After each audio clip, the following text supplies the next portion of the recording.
राधे राधे दोस्तों। आज बुधवार के दिन हम सुनते हैं संकटी चतुर्थी की व्रत कथा।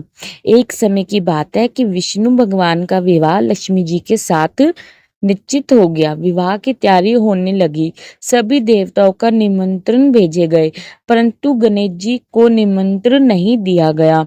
कारण जो भी रहा हो, अब भगवान विष्णु की बारात जाने का समय आ गया।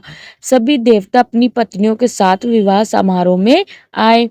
उन सब ने देखा कि गणेश जी कहीं दिखाई नहीं दे रहे हैं।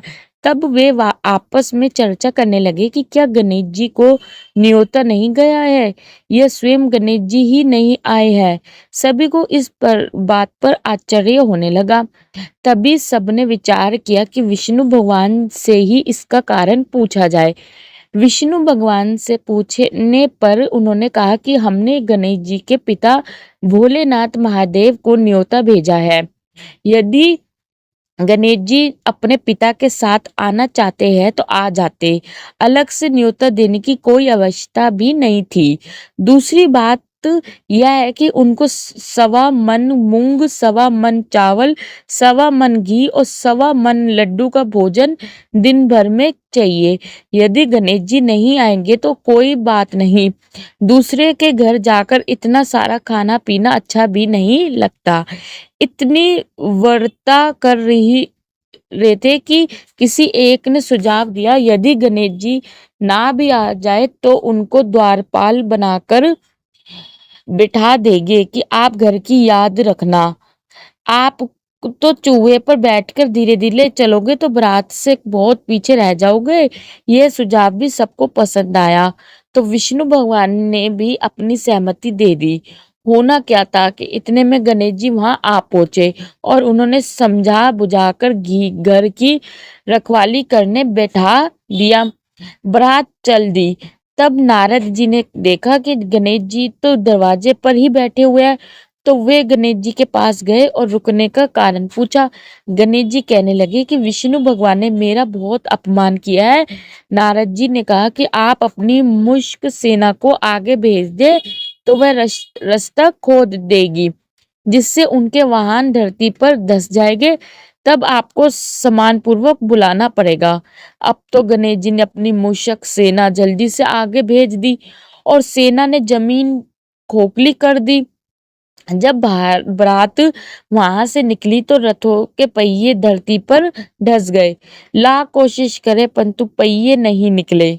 सभी ने अपने अपने उपाय किए परंतु पहिए तो नहीं निकले, लेकिन जगह जगह से टूट गए। किसी की समझ में नहीं आ रहा था कि अब क्या किया जाए।